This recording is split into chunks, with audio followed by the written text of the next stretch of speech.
Auzubillahi minash shaitanir rajim. Bismillahir rahmanir rahim. My dears, today we are going to discuss about a new chapter, lecture number 12, chapter number 10, first year bio, forms and function in plant, forms and function in plants. My dear, इस chapter में हमने discussion करना है forms and function. मतलब इसका ये है कि प्लांट बॉडी के अंदर मुख्तलिफ किस्म के फंक्शन को, फिजियोलॉजिकल रोल को हमने डिस्कस करना है। इनमें सबसे पहला क्वेश्चन ये होगा कि प्लांट न्यूट्रिशन, किस किस्म के न्यूट्रिएंट यानी प्लांट को चाहिए, और उसके बाद फिर हमने डिस्कशन करना होगा प्लांट्स जो है न्यूट्रिशन के लिहाज से फिर कितने किस्म के हैं, प्लांट में गैसियस एक्सचेंज किस तरह होता है, प्लांट्स में फिर वाटर रिलेशन किस तरह है, और कौन से आर्गन है जिसके ज़रिए प्लांट वाटर एब्जॉर्ब करता है, और फिर किस तरह डिस्ट्रीब्यूट होता है प्लांट बॉडी में, और प्लांट बॉडी में खुराक कहाँ पे बनता है, फिर ये खुराक किस तरह डिस्ट्रीब्यूट होता है। फिर उसके बाद है कि यार प्लांट में कौन से टाइप से, on the basis of the availability of the water, mean on the basis of habitat, plant कितने कैटेगरी में डिवाइड हो गया है। फिर इसके बाद सपोर्टिव टिश्यू है, सपोर्टिव टिश्यू के बाद ग्रोथ टाइप से, किस किस्म के टिश्यू से ग्रोथ होता है वही हमने डिस्कस करना है, और प्लांट हार्मोन और प्लांट मूवमेंट, और लास्ट टॉपिक इसमें है वर्नलाइजेशन, प्रोटोपीरियाडिज्म और फाइटोक्रोम और फ्लोरोजन। तो ये टॉपिक हमने इसी चैप्टर में डिस्कस करना है। सबसे पहले plant nutrition, plant nutrition in plant या प्लांट न्यूट्रिशन। ये तो हमें मालूम है कि जितने प्लांट से जितने एनिमल है, द नेम लिविंग ऑर्गेनिज्म, सबको न्यूट्रिएंट की जरूरत होता है। तो इस चैप्टर में हम प्लांट्स के बारे में डिस्कशन करना है। तो प्लांट न्यूट्रिशन का मतलब ये है the process which are involve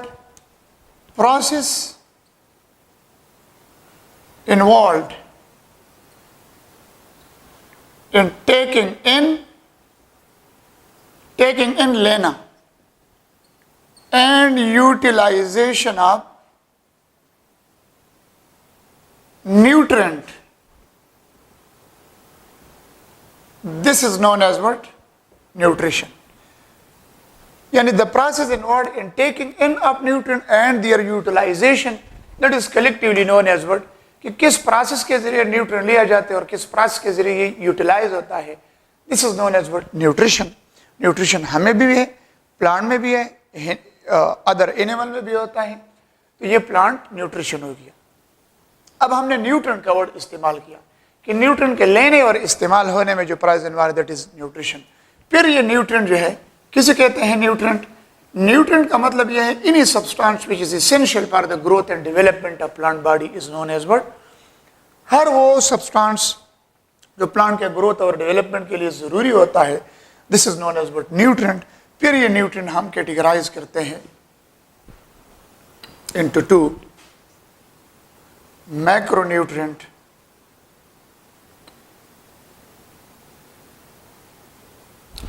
और दूसरा जो है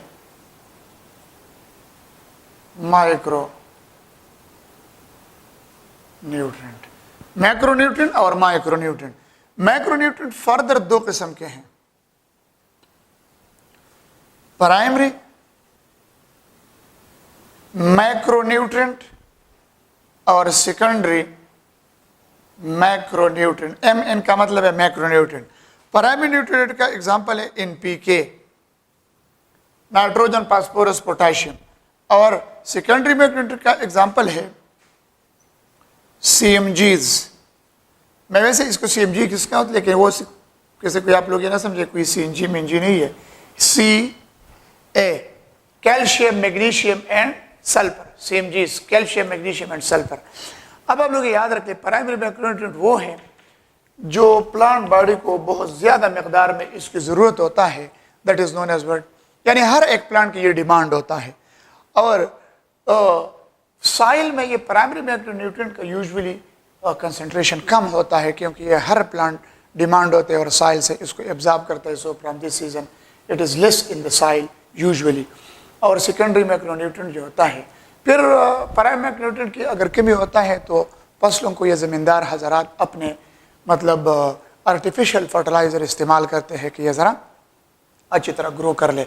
और सेकेंडरी मैक्रोन्यूट्रिएंट जो है कैल्शियम, मैग्नीशियम एंड सल्फर, ये फिर थोड़ा बहुत रीजनेबल अमाउंट में अवेलेबल होता है, क्योंकि इसका सोर्स ग्रास क्लिपिंग भी होता है, यानी ग्रासेस के ये रिमेन्स जो होते हैं जो सॉइल में रह जाए और डिकम्पोज हो जाए, तो ये कैल्शियम, मैग्नीशियम, सल्फर इससे भी हासिल होता है।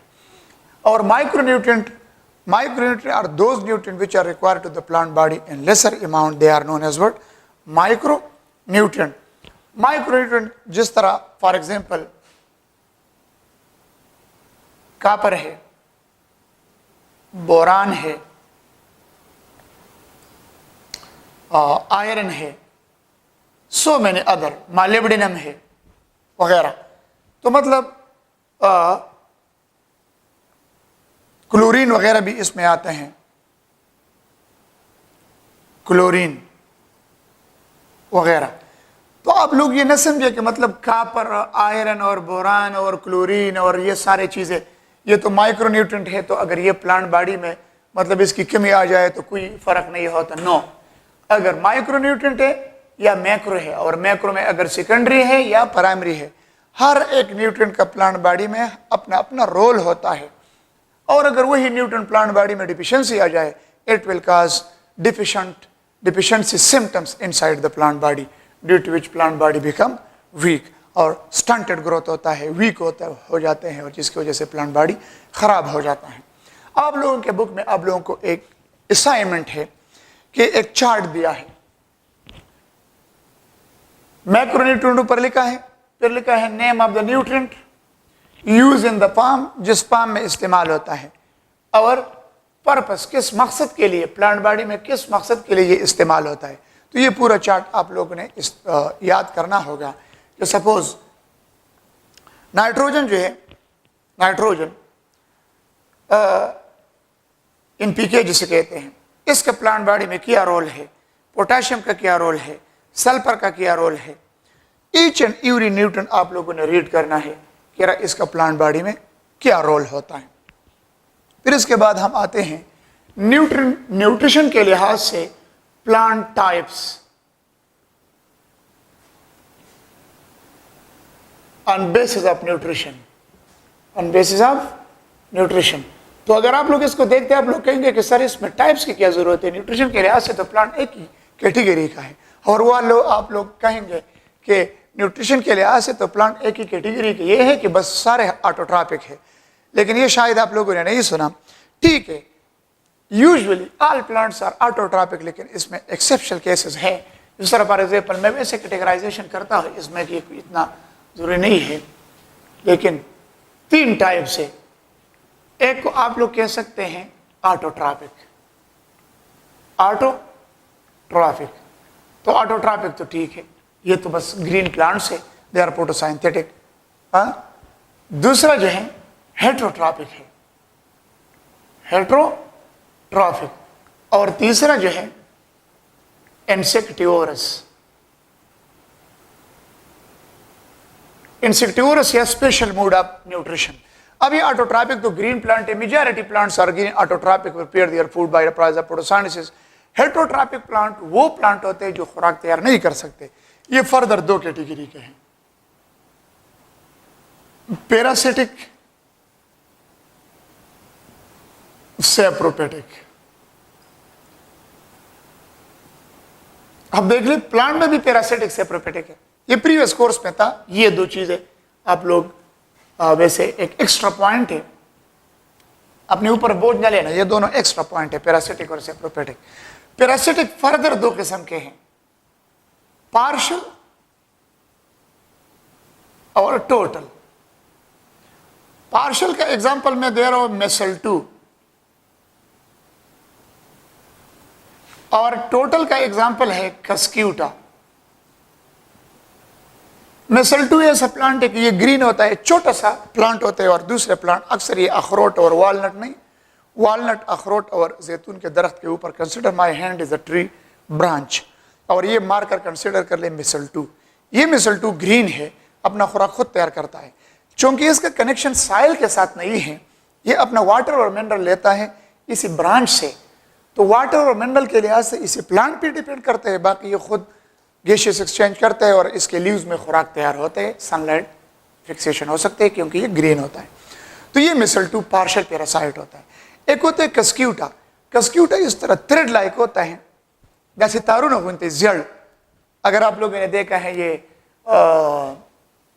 जिजिपस बेरच होता है, इसके ऊपर इसने एक येलो जाल सा बनाया होता है और ये टोटली पैरासाइट होते हैं, इसमें किसी किस्म के लीव्स वगैरह कुछ भी नहीं है, थ्रेड लाइक होते हैं और ये अपना खुराक मतलब उसी प्लांट से लेते हैं by means of haustoria, by means of the total parasitic plant take food material from the host plant by means of हस्टूरिया।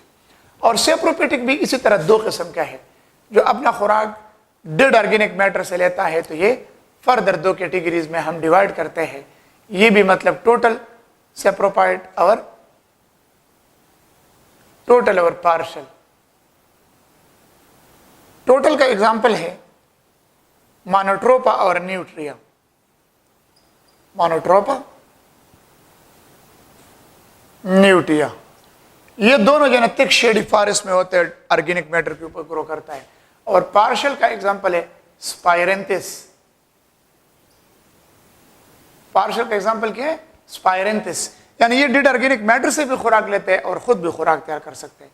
तो ये वजह से मैंने आप लोगों को हेटरोट्रॉपिक एग्जाम्पल दिया कि प्लांट में भी हेटरोट्रॉपिक है, कुछ पैरासिटिक कुछ सेप्रोफिटिक, लेकिन बहुत कम है। तो मेजॉरिटी प्लांट हमारे साथ ऑटोट्रॉपिक है। अब ये इंसेक्टिवोरस प्लांट या स्पेशल मूड ऑफ न्यूट्रिशन की चीज है। Special mood off nutrition in plant ये है, वो इंसेक्टिवोरस प्लांट है। इंसेक्टिवोरस या कार्निवोरस, कार्निवोरस प्लांट्स, ये कौन से प्लांट्स होते हैं? इंसेक्टिवोरस या कार्निवोरस। इसको स्पेशल मूड ऑफ न्यूट्रिशन भी कहा जाता है। कुछ प्लांट हमारे साथ ऐसे भी है कि वो ऐसे जगहों में ग्रो करता है कि वहां पे नाइट्रोजनस कंपाउंड का डिफिशियंसी होता है, और जब उसमें नाइट्रोजनस कंपाउंड का डिफिशियंसी होता है तो ये प्लांट अपने नाइट्रोजनस सब्सटेंस को पूरा करने के लिए क्या करता है? इंसेक्ट को एज ए फूड इस्तेमाल करता है। और जब ये इंसेक्ट को एज ए फूड इस्तेमाल करता है तो इस प्लांट को हम इंसेक्टिवोरस या कार्निवोरस प्लांट कहते हैं। ठीक है, ये इंसेक्टिवोरस कार्निवोरस प्लांट ऐसे जगह में ग्रो करते हैं कि वहां पे नाइट्रोजनस सब्सटेंसेस का डिफिशियंसी होते हैं। फॉर एग्जांपल मार्शी प्लेसेस में होता है, दलदली जमीने में होते हैं मार्शी प्लेसेस। ठीक है, अब ये इंसेक्टिवोरस कार्निवोरस प्लांट ये तो ग्रीन है, फोटोसिंथेटिक है, ये भी ऑटोट्रॉपिक में आता है। लेकिन अगर इसको इंसेक्ट न मिले तो कुछ नहीं होता, ये तो अपना खुराक तैयार कर सकते हैं फोटोसिंथेसिस के जरिए। लेकिन अगर इंसेक्ट न मिले तो ये प्लांट इफेक्ट होता है। किस तरह इफेक्ट होता है? इसका यील्ड इफेक्ट होगा, इसका ग्रोथ इफेक्ट होगा। नाइट्रोजनस सब्सटेंस की डिफिशियंसी की वजह से इसका पैदावार, यील्ड, सीड, फ्रूट्स वगैरह प्रोडक्शन, ये इफेक्ट होगा और इसका ग्रोथ भी थोड़ा बहुत इफेक्ट होगा। तो इस वजह से ये इंसेक्टिवोरस प्लांट जो है इंसेक्ट इस्तेमाल करता है। और ये फर्दर दो कैटेगरी में हम कैटेगराइज करते हैं। एक को हम कहते हैं passive trap insectivorous plant, passive trap insectivorous plant.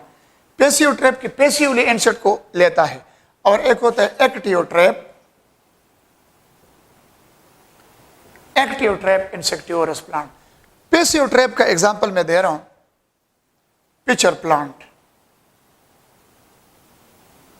कोई एक प्लांट नहीं है, pitcher plants, pitcher plants, that is में क्या लिख लें?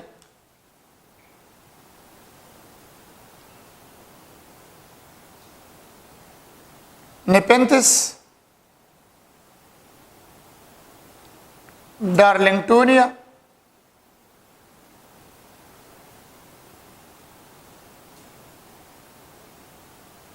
सरासीनिया वगैरह। नेपेंथिस और डार्लिंगटोनिया के फैमिली का नाम है नेपेंथेसिया, और सरासिनिया प्लांट के फैमिली का नाम है सरासिनिएसिया। सरासिनिएसिया।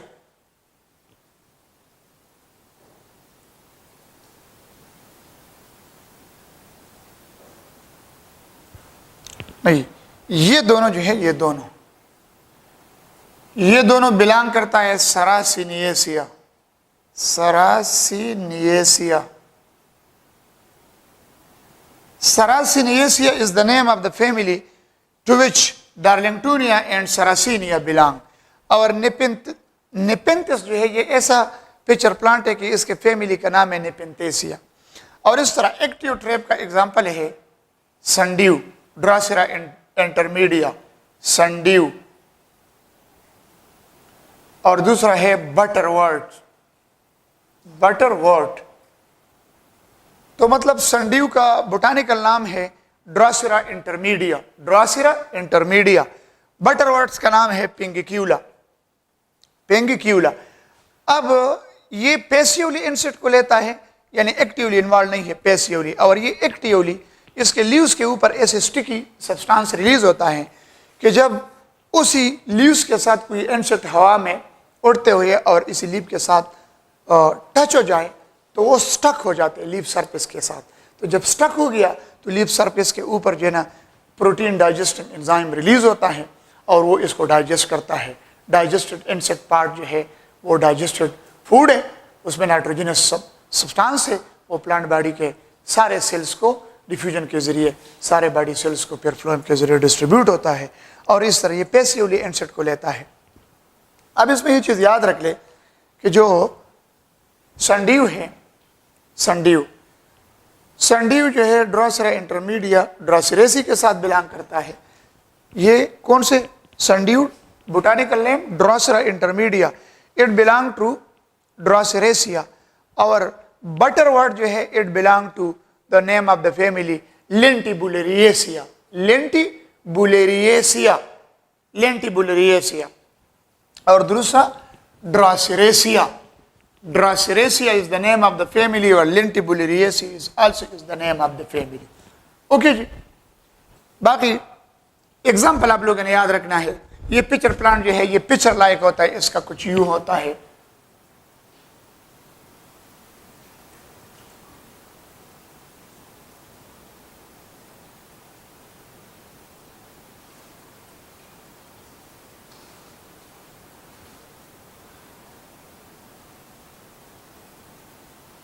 ये पिक्चर है, ये लीफ लेमिना।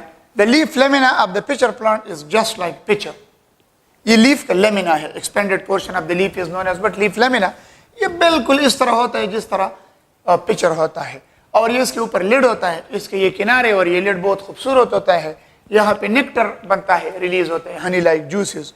ये काइल्ड पेट्यूल हैं और ये लीफ बेस है, दैट इज लीफ बेस। ये लीफ नहीं है, ये लीफ बेस है। जिस तरह आम लीफ का लीफ बेस होता है, ये लीफ बेस है। ये काइल्ड पेटियोल है, काइल्ड पेटियोल। और ये जो है picture like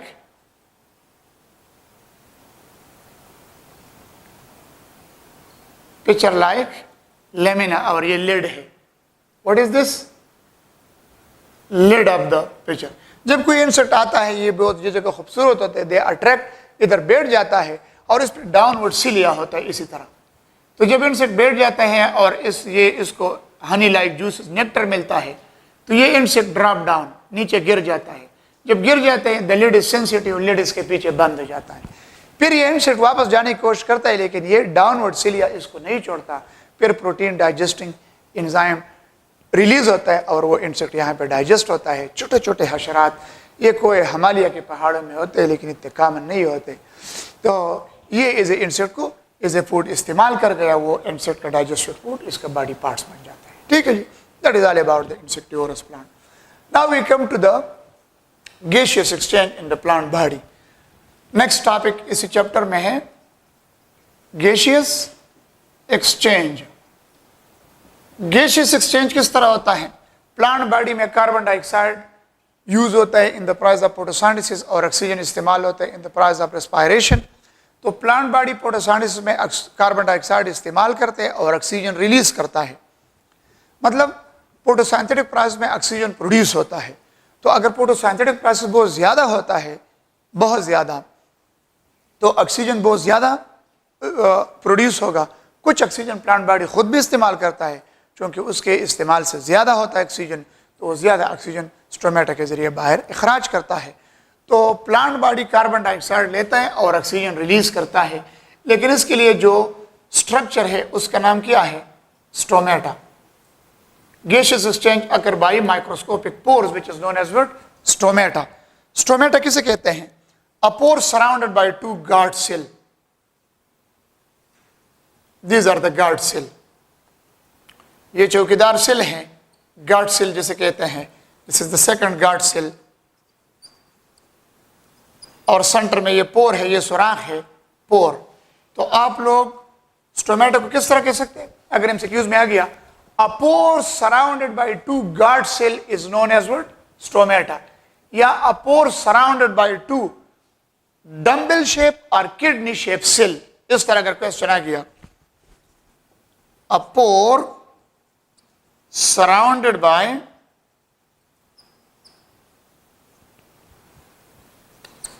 dumbbell or kidney shape cell is, तो इसके बाद बेस्ट ऑप्शन क्या है? अगर है लेंटिकल,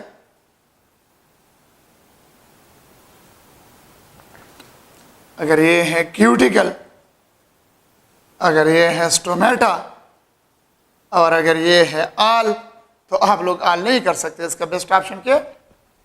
स्टोमेटा। अब इसमें एक और एमसीक्यू ये याद रख ले, स्टोमेटा का नंबर और डिस्ट्रीब्यूशन मुख्तलिफ है।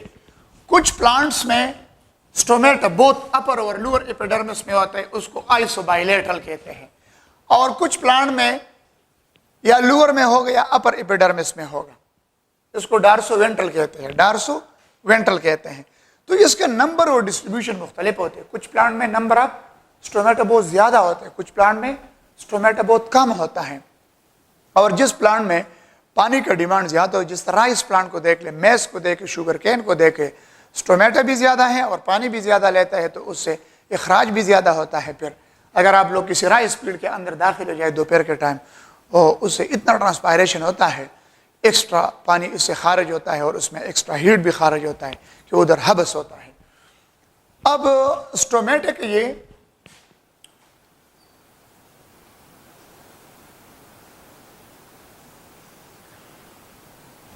आउटर वॉल जो है इसका, ये फ्लेक्सिबल होता है। The outer wall of the stomata is flexible, लेकिन इनर वॉल जो है ये फ्लेक्सिबल नहीं है, ये थिक होता है। बाकी स्टोमेटा जो होता है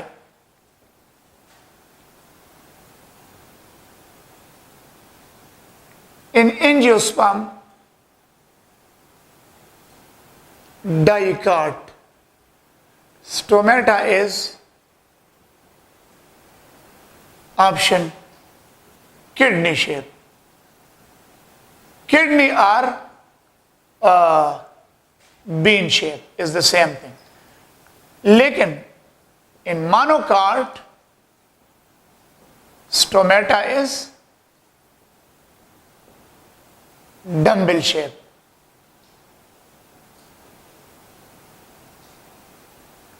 डम्बल शेप कुछ यूं होता है, इसी तरह ये डम्बल शेप होता है और वो ये डम्बल शेप स्टोमेटा है, और किडनी शेप इसी तरह होता है। तो मीन डाइकाट में आप लोगों के साथ किडनी शेप या बीन शेप होता है, और मानोकाट में आप लोगों के साथ ये डम्बल शेप होता है।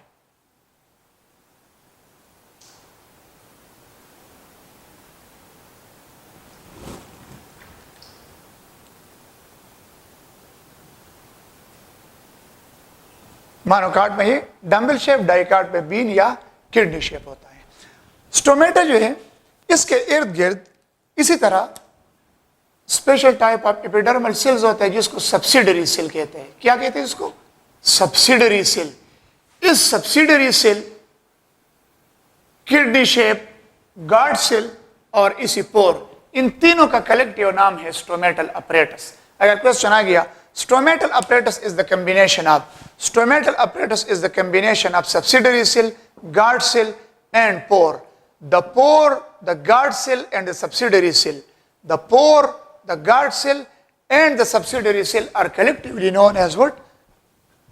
Stomatal apparatus। क्या कहेंगे उसको? Stomatal apparatus। स्टोमेटा के जरिए ट्रांसपायरेशन जो होता है, ये actually the loss of water from the aerial parts of the plant body in the form of water vapour is known as what? Transpiration. और ट्रांसपायरेशन स्टोमेटा के जरिए होता है। 90% transpiration occur by means of stomata. Cuticle जो होता है ये thick वेक्सिलियर होता है, यूजुअली ट्रांसपायरेशन को मना करता है, लेकिन फिर भी क्यूटिकल के जरिए 5 to 7% ट्रांसपायरेशन होता है, और 1 to 2% ट्रांसपायरेशन लेंटिकल के जरिए होता है। लेंटिकल जो होता है, these are small pores which are occur at the bark of branches and stem. Bark नहीं, बार्क छिलका। बार्क में स्मॉल पोर्स होते हैं। ये पोर्स जस्ट लाइक एक स्कार्स होते हैं। स्कार्स मीन धब्बा।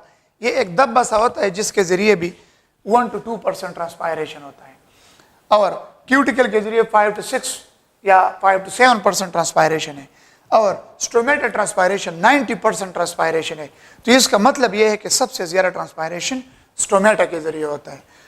तो stomata is the most important structure in the physiology of the plant body by means of its gaseous exchange occur, and as well as transpiration occur by means of stomata, जिसके जरिए extra पानी और extra heat खारिज होता है। अब जनाब आप लोगों के बुक में एक चीज़ दिया है, वो है मैकेनिज्म। मैकेनिज्म ये है कि ये आप लोगों के बुक में आगे दिया है, ट्रांसलोकेशन से भी आगे दिया, फ्लोएम के डिस्कशन के बाद। ये मैं इधर ही डिस्कस करना चाहता हूँ। mechanism of opening and closing of stomata, how the stomata open and how the stomata close। इसके बारे में दो थ्योरी है। नंबर एक है sugar starch hypothesis, sugar starch hypothesis, and this is the best one theory about the opening and closing of stomata। Sugar starch hypothesis वाला ये सबसे ज्यादा इंपॉर्टेंट थ्योरी है about the opening and closing of stomata. अब इस theory के मुताबिक opening किस तरह होता है, how stomata opening occur. Opening ये याद रख ले, दिन के वक्त गार्ड सेल में during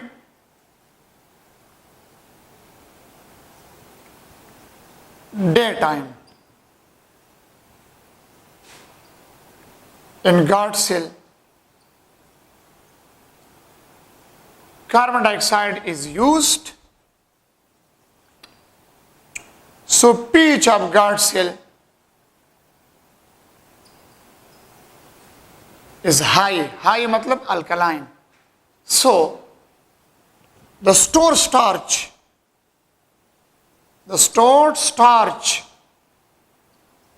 of the guard cell, store starch of चौकीदार cell, guard cell, it will be converted into glucose by an enzyme। the name of that enzyme glucose,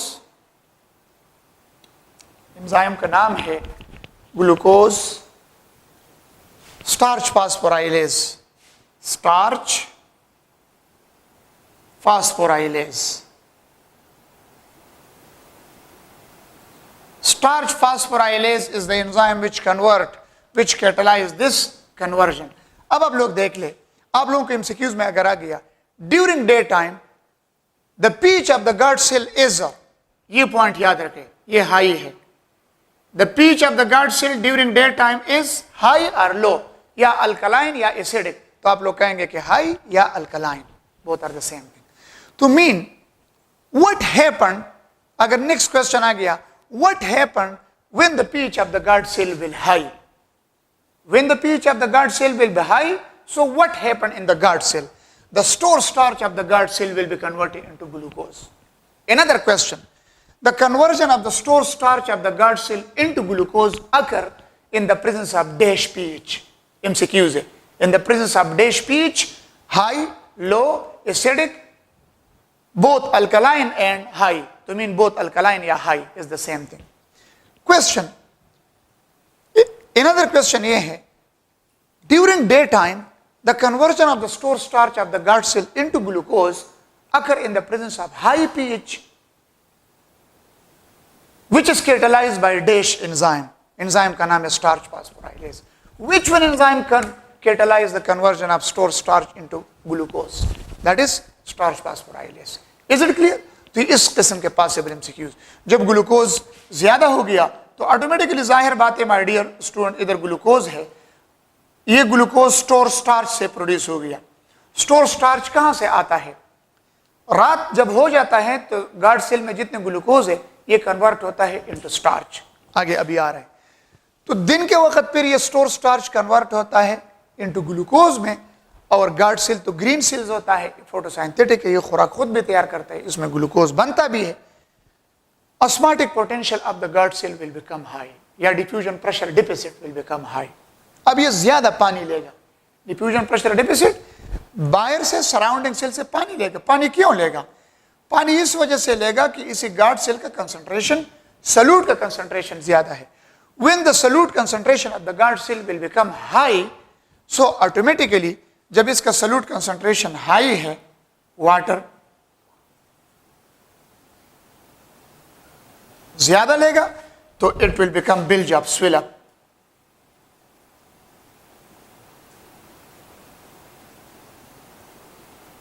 और जब ये swell up हो गया, the guard cell will move apart from one another and hence the stomata open. तो main point इसमें ये याद रख ले कि दिन के वक्त गार्ड सेल का पीएच क्या होता है, तो दिन के वक्त pH of the guard cell will become high alkaline. क्यों? अगर ये क्वेश्चन आ गया, why pH of the guard cell in the day time will be high? Due to the using of carbon dioxide by in photosynthetic process. ठीक है. या कौन सा एंजाइम चाहिए? Starch phosphorylase. अब इसका क्लोजिंग किस तरह होता है according to this theory? Closing of stomata किस तरह होता है? गार्ड सेल जो होता है, glucose in the guard cell, दिन के वक्त जो ग्लूकोज बना है, ग्लूकोज इन गार्ड सेल, ये glucose in the guard cell it will be converted into starch, sorry glucose convert होता है इनटू स्टार्च. पीएच क्या होगा? PH is acidic. एसिडिक का मतलब है लो. पीएच क्यों लो हो गया? रात के वक्त पीएच इस वजह से लो होता है कि रात के वक्त कार्बन डाइऑक्साइड एक्यूमुलेट होता है, यूज नहीं होता. The carbon dioxide is accumulated in the guard cell because night time में तो लाइट नहीं है, फोटोसिंथेटिक प्रोसेस नहीं हो सकता, कार्बन डाइऑक्साइड एक्यूमुलेशन होता है, जिसकी वजह से कार्बन डाइऑक्साइड एक्यूमुलेशन की वजह से pH of the guard cell will become low, mean will become acidic, और acidic pH में वही same enzyme starch phosphorylase काम करेगा, लेकिन अपोजिट डायरेक्शन में. अब खुद देख ले, इधर स्टार्च फास्फोराइलेज काम करता है, स्टोर स्टार्च को कन्वर्ट करता है इनटू ग्लूकोज में. इधर स्टार्च फास्फोराइलेज एंजाइम काम करता है, ग्लूकोज को कन्वर्ट करता है स्टार्च में. अब स्टार्च पानी में सॉल्युबल है? सॉल्युबल नहीं है. तो जब स्टार्च पानी में सॉल्युबल नहीं है तो गार्ड सेल का डिफ्यूजन प्रेशर डिफिसिट कम हो जाते. क्यों? सारी ग्लूकोज नहीं, इसके अंदर क्या है? स्टार्च है. इसके अंदर क्या है? स्टार्च. तो जब इसके अंदर स्टार्च है तो जनाब क्या होगा? स्टार्च तो पानी में सॉल्युबल नहीं है, the solute potential of the guard cell will become low, और इससे पानी बाहर खारिज होगा. और जब पानी बाहर खारिज होगा it become flaccid. Flaccid mean come close to each other and hence we say the stomata close. So that is closed stomata. Which of the following factor cause closing of stomata in the night time? High pH, low pH, high concentration of glucose, high concentration of starch. Best option क्या है? Which of the following factor cause closing of stomata during night time? तो इसका best option है high concentration of starch in the guard cell and low pH of the guard cell. These two are the main contributing factor which cause the closing of stomata during night time. Is it clear? And which of the following factor cause opening of stomata during daytime? High concentration of glucose in the guard cell and high pH of the guard cell. Is it clear? So this is all about, and that is the authentic theory about the opening and closing of stomata. Inshallah, my dear students, chapter number 10 में forms and function में next काम inshallah next lecture में continue करेंगे. Allah Hafiz.